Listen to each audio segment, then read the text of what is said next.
आज हम लोग इस वीडियो में पार्ट 10 पढ़ने वाले हैं, यानी 10वां पार्ट हम लोग पढ़ने वाले हैं। इससे पहले जो हम लोग 9 पार्ट जो वो कंप्लीट कर चुके थे, तो हम लोग आरंभ करते हैं इतिहास विषय से। सबसे पहला क्वेश्चन हम लोग देखेंगे।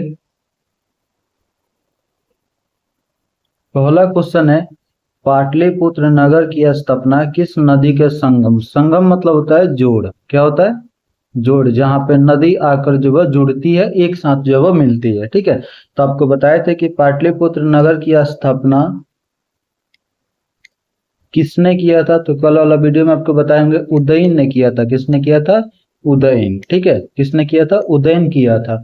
तो पाटलिपुत्र नगर की स्थापना किसने किया था? उदयन। किसने किया था? उदयन। ठीक है, हर्ष वैसे और न उदयन। उसके बाद से किस नदी के संगम पर किया था, तो याद रखिए गंगा, सोन और पुनपुन। यानी ऑप्शन नंबर ए जो है हो जाएगा आपका सही आंसर, हो जाएगा गंगा, सोन, पुनपुन। दूसरा क्वेश्चन है, मुद्रा राक्षस किसकी रचना है? ठीक है, जो ग्रंथ है मुद्रा राक्षस ये किसकी रचना है, तो विशाख दत्त की। किसकी? Vishakh Datta. Option number D हो जाएगा। मुद्रा राक्षस किसकी रचना है, तो विशाख दत्त। तीसरा नंबर क्वेश्चन है, इंडिका किसकी यात्रा वृत्तांत है? ठीक है, तो इंडिका किसकी यात्रा वृत्तांत? यात्रा वृत्तांत क्या होता है, तो जब कोई विदेशी यात्री जब कोई विदेशी यात्री जो है वह घूमने के लिए या फिर भ्रमण के लिए, ठीक है, घूमने के लिए या भ्रमण के लिए दूसरे देश में जाता है, दूसरे देश में जाता है, तो उस दौरान जो भी देखे हुए, मतलब उसके आंखों से जो भी देखता है, जैसे किसी की राजनीति हो गया या फिर किसी क्षेत्र की संस्कृति हो गया, ठीक है, तो ये सब जिस ग्रंथ में लिखता है उसी को हम लोग यात्रा वृत्तांत कहते हैं। यानी यात्रा के दौरान जो विवरण जो जानकारी देता है उसी को हम क्या कहते हैं? यात्रा वृत्तांत कहते हैं। क्या कहते हैं? यात्रा वृत्तांत। तो इंडिका जब किसने लिखा था, तो याद रखिएगा मेगास्थनीज ने लिखा था। किसने लिखा था? मेगास्थनीज। तो अभी तक हम लोग टोटल 3 पढ़ चुके हैं। तीनों का एक बार हम लोग नाम देख लेते हैं, तीनों कौन कौन अभी तक हम लोग अध्ययन किए हैं। तो कल एक आपको बताए थे अर्थशास्त्र, आज एक आपको चर्चा की है मुद्रा राक्षस, और एक और अभी मिला हम लोग का इंडिका। कौन सा? इंडिका। ठीक है, अगर हम लोग इनका लेखक का बात करते हैं, तो सबसे पहले अर्थशास्त्र कल आपको बताए थे चाणक्य। किसने लिखा था? तो चाणक्य। चाणक्य नहीं देगा तो कौटिल्य दे सकता है। इससे जो मौर्य वंश के बारे में जानकारी मिलती है। किस वंश के बारे में? मौर्य वंश के बारे में जानकारी मिलती है। उसके बाद से अगर मुद्रा राक्षस की बात की जाए, तो विशाख दत्त ने लिखा है। किसने? विशाख दत्त। इंडिका की बात किया जाएगा तो मेगास्थनीज। मेगास्थनीज। ठीक है, और ये जो थे वो यूनानी राजदूत थे। कहाँ? यूनानी। यूनानी यानी यूनान से आए थे। ठीक है, यूनानी राजदूत थे, यूनान से आए थे। ठीक है, और वह चंद्रगुप्त मौर्य के दरबार में आए थे। किस दरबार में? चंद्रगुप्त मौर्य के दरबार में आए थे। तो मेगास्थनीज जो है किसके दरबार में आए थे? तो चंद्रगुप्त मौर्य के दरबार में आए थे। मेगास्थनीज कौन थे? तो यूनानी राजदूत या फिर यात्री भी दे सकता ऑप्शन में। अच्छा, इंडिका से किस राजवंश के बारे में जानकारी मिलती है? तो मौर्य, क्योंकि चंद्रगुप्त मौर्य के दरबार में आए थे। चाणक्य भी जो थे वो मौर्य यानी चंद्रगुप्त मौर्य के दरबार में रहते थे। तो इसके यानी अर्थशास्त्र से भी जो मौर्य वंश के बारे में, और इंडिका से भी जो मौर्य वंश के बारे में जानकारी मिलती है। तो तीसरा का जो है वो क्या हो जाएगा? तो मेगास्थनीज हो जाएगा। क्या हो जाएगा? मेगास्थनीज। ठीक है, चलिए चौथा नंबर क्वेश्चन को हम लोग देखते हैं।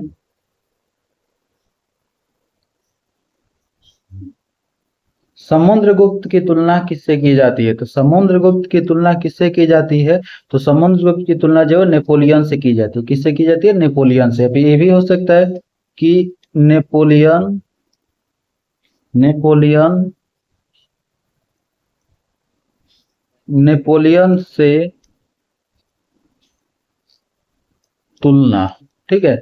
नेपोलियन से तुलना किस भारतीय शासक की जाती है? किस भारतीय शासक से की जाती है? तो नेपोलियन से तुलना जब किस भारतीय शासक से की जाती है, तो आप आंसर याद रखिएगा, समुद्रगुप्त। कौन? समुद्रगुप्त। तो समुद्रगुप्त की तुलना किससे? नेपोलियन से। या फिर अब इसी का ऑपोजिट कर दे कि नेपोलियन की तुलना किससे? तो समुद्रगुप्त से, ठीक है। ये दोनों कॉन्सेप्ट याद रखिएगा। 5वां नंबर क्वेश्चन है, मेगास्थनीज कौन था? तो एक यात्री या राजदूत था। ऑप्शन नंबर बी हो जाएगा, यात्री या राजदूत। अच्छा, मेगास्थनीज कौन थी? तो हो गया। लेकिन क्वेश्चन क्या है कि मेगास्थनीज जो है वह किसके दरबार में आया था? तो चंद्रगुप्त मौर्य के दरबार में। किसके? चंद्रगुप्त मौर्य के दरबार में। उसके बाद से एक और चीज याद रखिएगा कि इसके यात्रा वृत्तांत का नाम क्या था? मेगास्थनीज की यात्रा वृत्तांत। तो मेगास्थनीज के यात्रा वृत्तांत का नाम था इंडिका। क्या नाम था? इंडिका, ठीक है। तो ये जो है 5वां नंबर आपके क्वेश्चन कंप्लीट होगा। अभी जो हम लोग हिंदी विषय का 5 क्वेश्चन का हम लोग अध्ययन करेंगे। हिंदी विषय का जो 5 क्वेश्चन है, सबसे पहले क्वेश्चन है, उसने कहा था कहानी कुल कितने भागों में विभक्त है? उसने कहा था कहानी का जो कहानीकारक है वो चंद्रधर शर्मा गुलेरी है। कौन है? चंद्रधर। कहानी का जो कहानीकारक है, कहानीकारक, तो कहानीकारक कौन है? तो चंद्रधर शर्मा गुलेरी है, ठीक है। ये जो कहानी है कब प्रकाशित हुई थी? तो 1915 में। कब? 1915 में। उसने कहा था कहानी जो उनकी अमर रचना है, या फिर कालियाजी रचना है,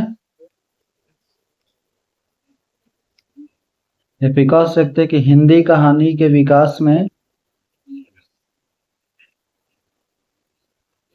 हिंदी कहानी के विकास में मील का पत्थर मानी जाती है। मील का पत्थर मानी जाती है, ठीक है। तो ये जो कहानी है कुल जो 5 भागों में विभक्त है। कितने? 5, ठीक है।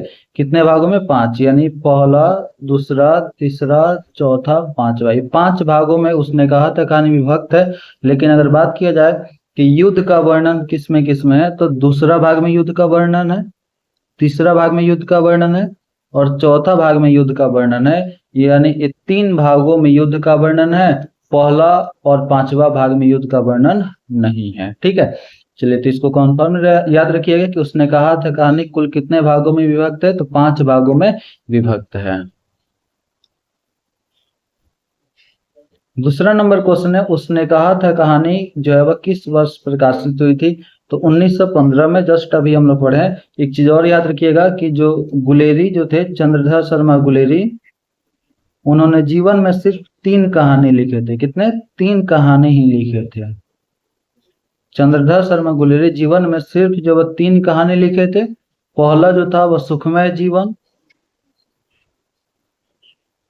सुखमय जीवन, बुद्धू का कांटा, बुद्धू का कांटा,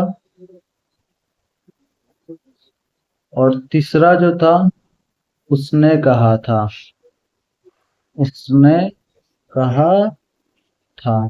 तो ये जो सुखमय जीवन और बुद्धू का कांटा है वो 1911 में प्रकाशित हुआ था, और जो उसने कहा था वो 1915 में। कब? 1915 में, ठीक है। तो एक क्वेश्चन है कि उसने कहा था कहानी किस वर्ष प्रकाशित हुई थी? तो उसने कहा था कहानी 1915 में। अगर सुखमय जीवन और बुद्धू का कांटा कहते तब आप कहते 1911 में, तीसरा क्वेश्चन है कि सूबेदारनी ने अपने पति, अब सूबेदारनी के पति का नाम क्या था? तो बोधा सिंह। क्या नाम था? बोधा सिंह। और पुत्र, पुत्र का, सॉरी यहाँ पे एक मिस्टेक हुआ है, देखिए एक मिनट। सूबेदारनी के पति का नाम क्या था? तो हजारा सिंह। क्या नाम था? हजारा सिंह। और सूबेदारनी के पुत्र का नाम क्या था? तो बोधा सिंह। बोधा सिंह। तो सूबेदारनी ने अपने पति और पुत्र की रक्षा के लिए किससे कहा था? तो लहना सिंह से। किससे कहा था? लहना सिंह से। ठीक है, तो ऑप्शन नंबर जो सी जो वह क्लियर हो जाएगा कि सूबेदारनी ने अपने पति और पुत्र की रक्षा के लिए किससे कहा? तो लहना सिंह से कहा। किससे? लहना सिंह से। सूबेदारनी ने सूबेदारनी के वचन को किसने निभाते हुए अपने प्राणों की आहुति दे दी है? तो लहना सिंह। यानी उसी से तो कहे कि रक्षा करने के लिए, तो लहना सिंह ने अपने प्राणों की जो आहुति दे देता है। ठीक है, चलिए अगला क्वेश्चन हम लोग पांचवा क्वेश्चन देखते हैं। तेरी कुड़माई हो गई, यानी ये जो वाक्य है तेरी कुड़माई हो गई, तेरी कुड़माई हो गई, इसका संबंध जो है किस कहानी से है? तो सबसे पहले एक याद रखिएगा, कुड़माई का अर्थ क्या होता है? तो कुड़माई का अर्थ होता है सगाई। क्या होता है? सगाई या मंगनी। सगाई या मंगनी। ठीक है, तो तेरी कुड़माई हो गई, तो इसका संबंध किस कहानी से? तो उसने कहा था। कब प्रकाशित हुआ था? तो 1915 में। कहानीकारक कौन है? तो चंद्रधर शर्मा गुलेरी। कौन है? चंद्रधर शर्मा गुलेरी। चलिए अब 5 प्रश्न जो हम लोग भूगोल से हम लोग देखेंगे। पहला क्वेश्चन है आज का, किस पर्वत पर, ठीक है, किस पर्वत पर ऊटी, ऊटी जो है वो पर्यटक केंद्र, पर्यटक केंद्र होता है कि जहां लोग आनंद लेने या घूमने फिरने या फिर मनोरंजन के लिए जाते हैं। ठीक है ना, तो ऊटी जो है, ऊटी जो पर्यटक केंद्र है वो किस पर्वत पर है? तो आप याद रखिएगा जो है वो नीलगिरी के पर्वत पर है। किस पर्वत पर? नीलगिरी। ठीक है, अच्छा क्वेश्चन पूछ देगा कि नीलगिरी जो है, नीलगिरी की पर्वत, नीलगिरी की पर्वत किस राज्य में है? ये भी ध्यान रखिएगा, नीलगिरी की पर्वत किस राज्य में है? तो यह तमिलनाडु। कौन सा?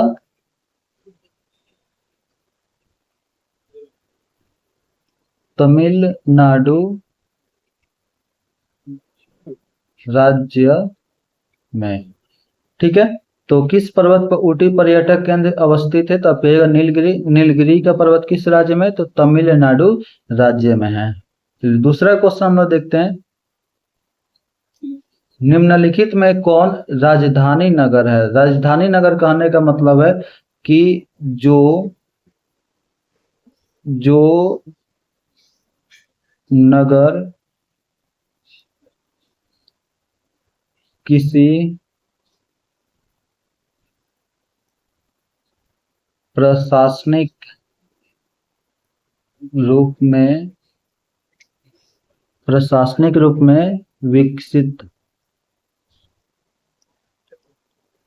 विकसित हो, यानी किसी न किसी राज्य का या क्षेत्र की वह राजधानी हो।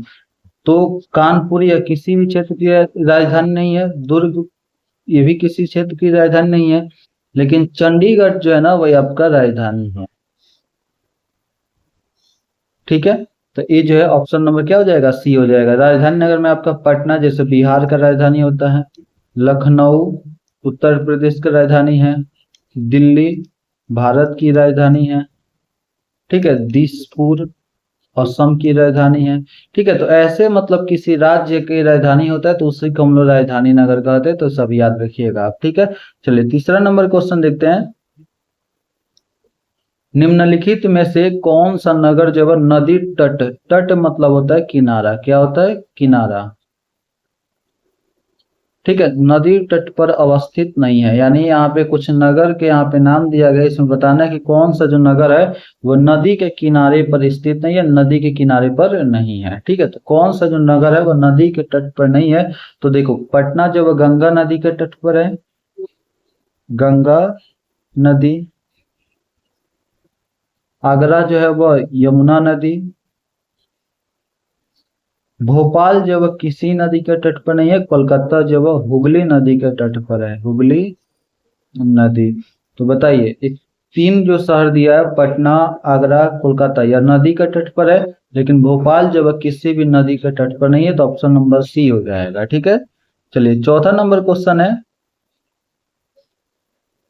फरीदाबाद जो है किस राज्य का एक शहर है, यानी फरीदाबाद जो शहर है वह किस राज्य का है। तो देखो, फरी, इसमें आप इसी के जैसे कुछ हरी, ठीक है, तो फरी और यहाँ पे हरी, तो फरीदाबाद किस राज्य का शहर है, तो आप कहिएगा हरियाणा राज्य का। किस राज्य का? हरियाणा राज्य का। हरियाणा में भी, हरियाणा में एक आपका पानीपत भी है, पानीपत, ये भी ध्यान रखिएगा। पांचवा नंबर क्वेश्चन पे आते हैं कि भारत में केंद्र शासित प्रदेशों की संख्या कितनी है, तो 8 है। अगर भारत में राज्यों की संख्या कहेगा, भारत में राज्यों की संख्या कितनी है, तब आप कहिएगा 28। कितनी है? 28। केंद्र शासित प्रदेश की संख्या कितनी है? 8 है, ऑप्शन नंबर बी हो जाएगा। तो इस प्रकार से हम लोग ज्योग्राफी का 5 क्वेश्चन कंप्लीट किए। अभी हम लोग पॉलिटिकल साइंस का क्वेश्चन देखेंगे।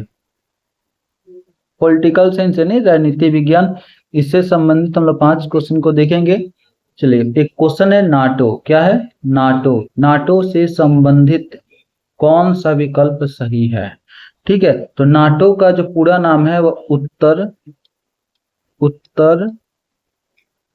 अटलांटिक संधि संगठन, यानी नॉर्थ, उत्तर को इंग्लिश में क्या कहते हैं? नॉर्थ कहते हैं, अटलांटिक को अटलांटिक ही कहते हैं। ठीक है, संधि को टेरिटरी कहते हैं और संगठन को ऑर्गेनाइजेशन कहते हैं। तो नाटो से संबंधित कौन सा विकल्प सही है? नाटो का जो फुल फॉर्म है कौन सा सही है? ठीक है, तो उत्तर अमेरिकी संधि संगठन गलत हो जाएगा, उत्तर अटलांटिक संधि संगठन, तो ऑप्शन नंबर बी जो है वह राइट हो जाएगा। ये नाटो क्या है, तो आप कहिएगा अमेरिका का, किसका? अमेरिका का संधि संगठन है। नाटो क्या है? तो अमेरिका का संधि संगठन है। ठीक है, नाटो क्या है? अमेरिका का संधि संगठन है। चलिए, इसकी स्थापना जो है ना, नाटो की स्थापना 4 अप्रैल, कब? 4 अप्रैल 1949 में की गई थी। कब की गई थी? 4 अप्रैल 1949 में की गई थी। किस देश के प्रभुत्व से एक ध्रुवीयता कायम रही? एक ध्रुवीयता कहने का मतलब है कि विश्व की शक्ति एक ध्रुव को, यानी मतलब शक्तिशाली जो देश है पूरा विश्व में, वह शक्तिशाली जो देश है वह कितना है? एक हो। क्या हो? एक हो, सिर्फ एक हो, तो उसी को हम लोग क्या कहते हैं? एक ध्रुवीयता। तो आप ऐसे समझिए कि 1945, यानी जब विश्व युद्ध, द्वितीय विश्व युद्ध समाप्त होता है, तो 1945 के बाद 2 ध्रुवीयता कायम होता है। कौन सा? 2 ध्रुवीयता। 2 ध्रुवीयता में कौन होता है? तो एक आपका यूएसए, यानी यूनाइटेड स्टेट ऑफ अमेरिका, दूसरा जो आपका यूएसएसआर, यानी कह सकते हैं सोवियत रूस। कौन? सोवियत रूस या सोवियत संघ। ठीक है, तो अमेरिका और सोवियत संघ 2 ध्रुवीयता है, लेकिन जो 1991 में जो है वह यूएसएसआर, ठीक है, यूएसएसआर का विघटन हो जाता है, यानी यह सोवियत संघ जब टूट जाता है तब एक ध्रुवीयता होता है। क्या होता है? एक ध्रुवीयता होता है अमेरिका के लिए। किसके लिए? अमेरिका के लिए। कब से? तो 1991 से। कब से? 1991 से। तो किस देश के प्रभुत्व से एक ध्रुवीयता कायम हुई? तब कहिएगा अमेरिका, ऑप्शन नंबर डी जो है राइट आंसर हो जाएगा। शीत युद्ध की शुरुआत जो कब से माना जाता है? तो शीत युद्ध की शुरुआत जैसे द्वितीय विश्व युद्ध, ठीक है, द्वितीय विश्व युद्ध के बाद से। तो द्वितीय विश्व युद्ध का समय कब था? 1939 से 1945, यानी जब द्वितीय विश्व युद्ध समाप्त होता है तो 2 महाशक्ति, कितने? 2 महाशक्ति जब उभरते हैं या फिर उनका उदय होता है। ठीक है, एक आपका अमेरिका रहता है और दूसरा जो आपका सोवियत संघ यानी रूस रहता है। ठीक है, सोवियत संघ। ठीक है, तो आप बताइए कि शीत युद्ध की शुरुआत कब से माना जाता है? तो 1945 के बाद से, जब द्वितीय विश्व युद्ध समाप्त हुआ था। इसका आंसर हो जाएगा 1945 के बाद से। क्या हो जाएगा? 1945 के बाद से हो जाएगा।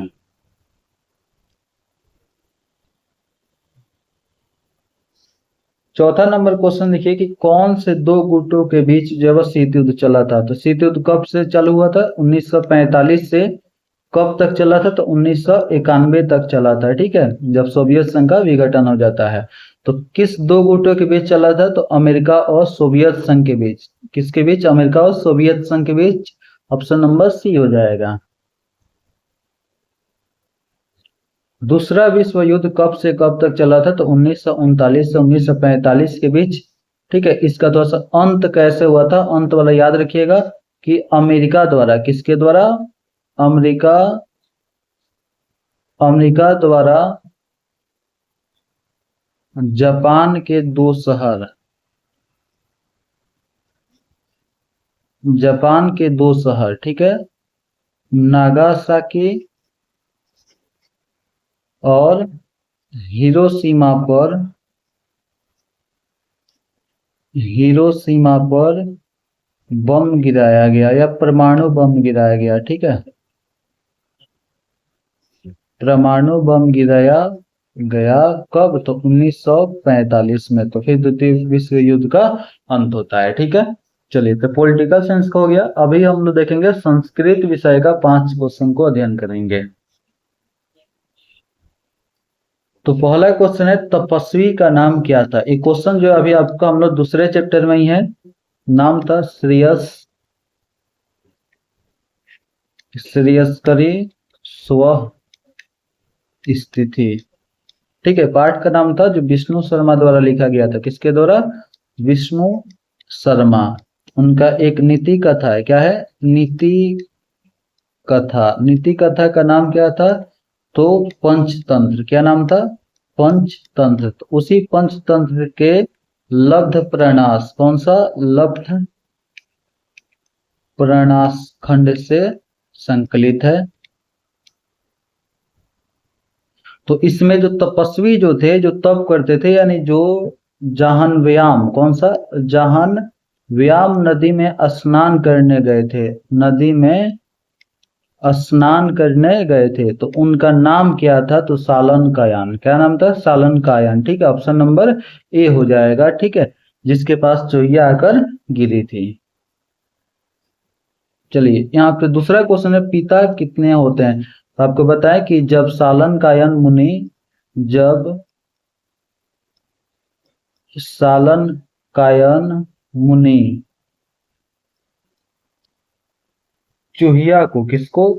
चूहिया को कन्या के रूप में बदल के, किस रूप में बदलकर? तो कन्या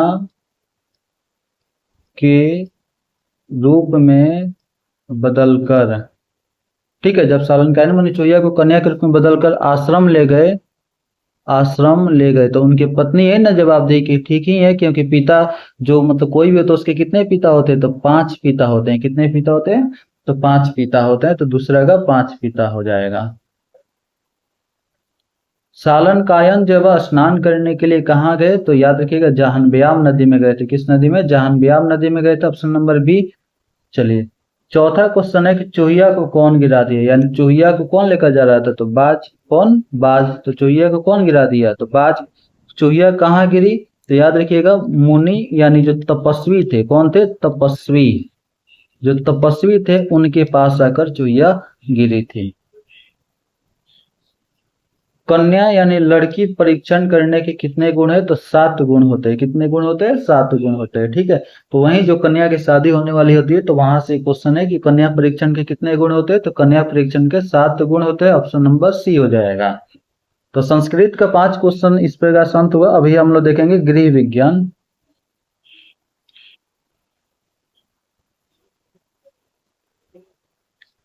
अभी हम लोग होम साइंस के 5 क्वेश्चन को हम लोग अध्ययन करेंगे।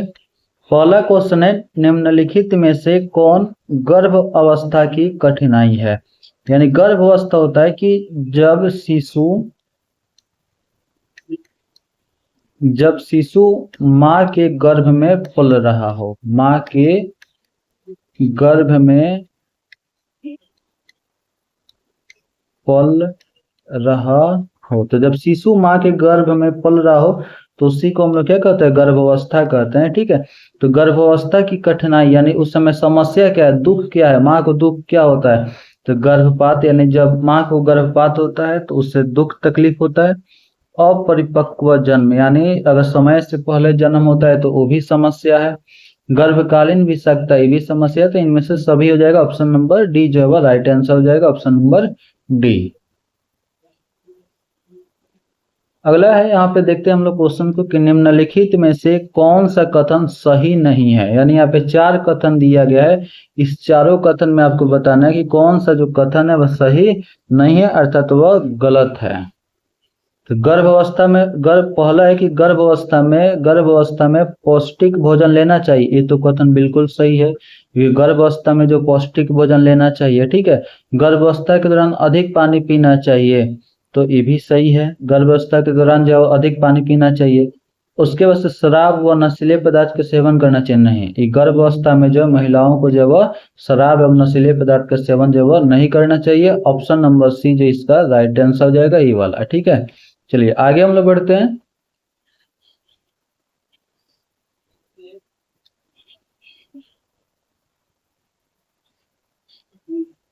निम्न में से या निम्नलिखित में से कौन मास्टर ग्रंथि, आप 10th क्लास में पढ़े होंगे, मास्टर ग्रंथि किसे कहा जाता है, तो पिट्यूटरी ग्रंथि को कहा जाता है, पिट्यूटरी ग्रंथि। ऑप्शन नंबर ए हो जाएगा। ठीक है, चौथा नंबर क्वेश्चन है कि एक दूध पिलाने वाली माता को पहले 6 महीने प्रतिदिन आहार में कितना अतिरिक्त प्रोटीन चाहिए, तो 15 ग्राम। कितना, 15 ग्राम। ठीक, option number B right answer हो जाएगा। 5वां नंबर क्वेश्चन है कि ओ आर एस समझते हैं, ओ आर एस कब दिया जाता है, तो निर्जलीकरण की स्थिति में, निर्जलीकरण होता है कि जब जल की मतलब जब जल की पूर्ति ना हो, ठीक है, जल की जो है वो पूर्ति ना हो, वो उसे हम लोग निर्जलीकरण कहते हैं। तो ओ आर एस पेय बनाने के लिए, ओ आर एस जो होता है वो एक पाउडर की तरह से होता है। ठीक है, मतलब समझिए कि वह पाउडर होता है। ठीक है, तो उसको पीने के बनाने के लिए उसको किसके साथ मिलाया जाता है, तो जल के साथ। किसके साथ, जल के साथ मिलाया जाता है, H2O। तो इसमें से देखिए, दूध के साथ गलत, सूप के साथ नहीं, जूस के साथ नहीं, इनमें से कोई नहीं। यानी अगर जल देगा तब जल पे ठीक रहेगा, अन्यथा इनमें से कोई नहीं।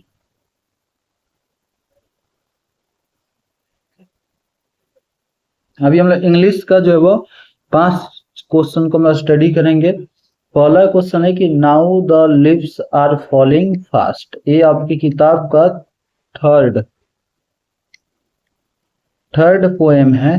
ठीक है, नाम है now the leaves are falling fast. इसका जो पोएट है उनका नाम है W.H.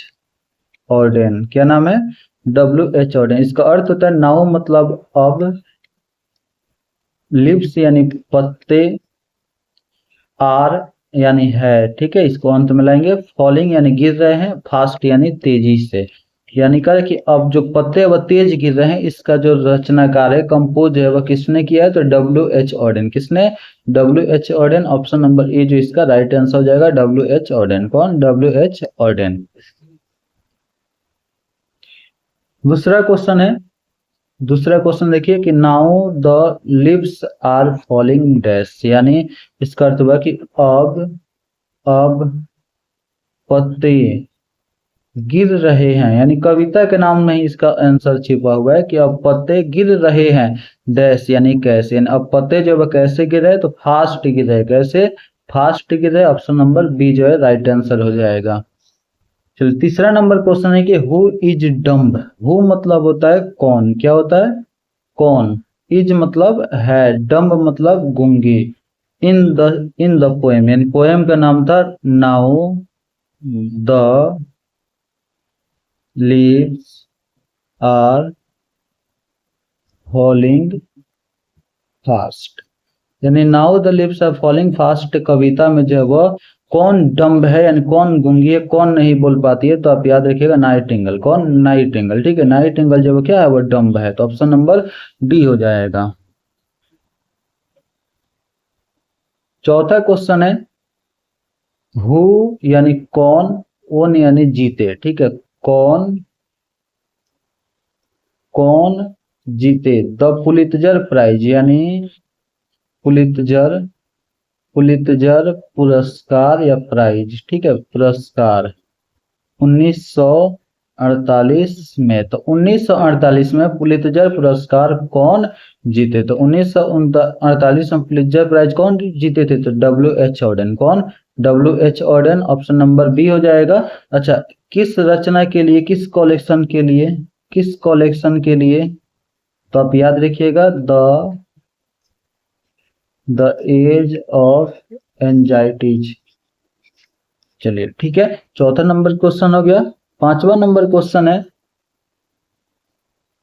And the active hands यानी और एक्टिव यानी होता है सक्रिय। क्या होता है? सक्रिय हाथ।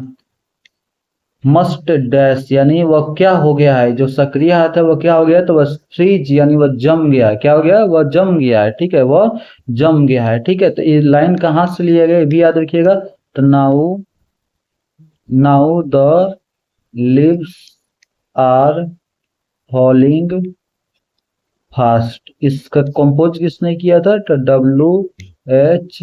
ऑर्डन। किसने? W.H. ऑर्डन। ठीक है, तो ये हम लोग पार्ट 10 जो वो कंप्लीट कर चुके। कल हम लोग देखेंगे पार्ट 11 को। मिलते हैं हम लोग किसी नेक्स्ट वीडियो में।